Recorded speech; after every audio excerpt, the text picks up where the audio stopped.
I was working at a financial firm in New York City with a bunch of very smart people, and I had a brilliant boss I much admired. I went to my boss and told him I was going to start a company selling books on the internet. He took me on a long walk in Central Park, listened carefully to me, and finally said, "That sounds like a really good idea, but it would be an even better idea for someone who didn't already have a good job." You can have a job, or you can have a career, or you can have a calling. And if you can somehow figure out how to have a calling, you have hit the jackpot, because that's the big deal. I met Jeff Bezos 25 years ago, and he told me, "Dave, I want you to invest in my company. What are you doing?" "I'm gonna start a bookstore in my garage." "Okay, and I'm gonna put it online. People buy online, and I'm gonna ship out of my garage. But if you invest in me, Dave, someday I'm gonna be the richest man in the world. I'll do over $100 billion. First of all, there is no such thing as $100 billion 25 years ago. Statistically, there's no such thing. Countries didn't have 100, our national debt wasn't $100 billion. And this dude's telling me at 26 years old that he's gonna be the richest man in the world because he has a garage and the internet? That was his truth. No, but he did not know it, and neither did I. But the difference between him and I is I was laughing, scoffing, and jesting at him, and he was already applauding himself, going, at the right way, at the perfect time, I'm gonna make as much as I can as quickly. And I'm sitting there going, there's no way this is gonna be a big business. Do something you're very passionate about, and don't try to chase what is kind of the hot passion of the day. Seen in that light, it really was a difficult choice, but ultimately, I decided I had to give it a shot. I didn't think I'd regret trying and failing, and I suspected I would always be haunted by a decision to not try at all. After much consideration, I took the less safe path to follow my passion, and I'm proud of that choice. As a young boy, I had been a garage inventor. I'd invented an automatic gate closer out of cement-filled tires, a solar cooker that didn't work very well out of an umbrella and aluminum foil, baking pan alarms to entrap my siblings.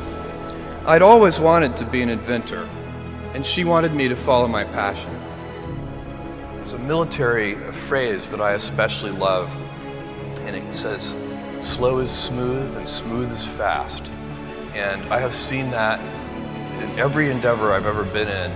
That's the kind of thing that really allows you to make progress. You know, you get certain gifts in life and you want to take advantage of those, but I guess my advice on adversity and success would be to be proud not of your gifts, but of your hard work and your choices. So, you may be, the kinds of gifts you get in life, you might be really good at math. It might be really easy for you. That's a kind of gift. But practicing that math and taking it to the next step, that could be very challenging and hard, and take a lot of sweat. That's a choice. You can't really be proud of your gifts because they were given to you. You can be grateful for them and thankful for them. But your choices, you choose to work hard.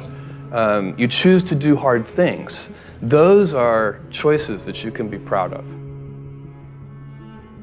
You can choose. We all get to choose our life stories, and it's the choices that define us, not our gifts. Everybody in this room has many gifts. I have many gifts. You can never be proud of your gifts because they're gifts. They were given to you. You might be tall, or you might be really good at math, or you might be extremely beautiful or handsome, or there are many gifts, and you can only be proud really of your choices because those are the things that you are acting on. And one of the most important choices that each of us has, and you know this just as well as I do, is you can choose a life of ease and comfort, or you can choose a life of service and adventure. And when you're 80, which one of those things do you think you're going to be more proud of? You're going to be more proud of having chosen a life of service and adventure. There's never been a better time to be alive. I mean, it's just incredible the amount of inspiration that the world generates for me, and I think for a lot of people. It's insane, the amount of change and invention and opportunity. Your life, the life you author from scratch on your own, begins. How will you use your gifts? What choices will you make?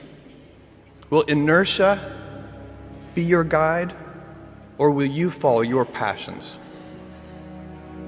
Will you follow dogma, or will you be original? Will you choose a life of ease, or a life of service and adventure? Will you wilt under criticism, or will you follow your convictions? Will you bluff it out when you're wrong, or will you apologize? Will you guard your heart against rejection, or will you act when you fall in love? Will you play it safe, or will you be a little bit swashbuckling? When it's tough, will you give up, or will you be relentless? Will you be a cynic, or will you be a builder? Will you be clever at the expense of others, or will you be kind? Every time you figure out some way of providing tools and services that empower other people to deploy their creativity, you're really onto something. You know, you're very lucky if you have a career. A lot of people end up with a job. If you don't love your work, you're never going to be great at it. Jules Verne, Mark Twain, Galileo, Newton, all the curious from the ages would have wanted to be alive, most of all, right now. As a civilization, we will have so many gifts, just as you as individuals have so many individual gifts as you sit before me. How will you use these gifts? And will you take pride in your gifts or pride in your choices?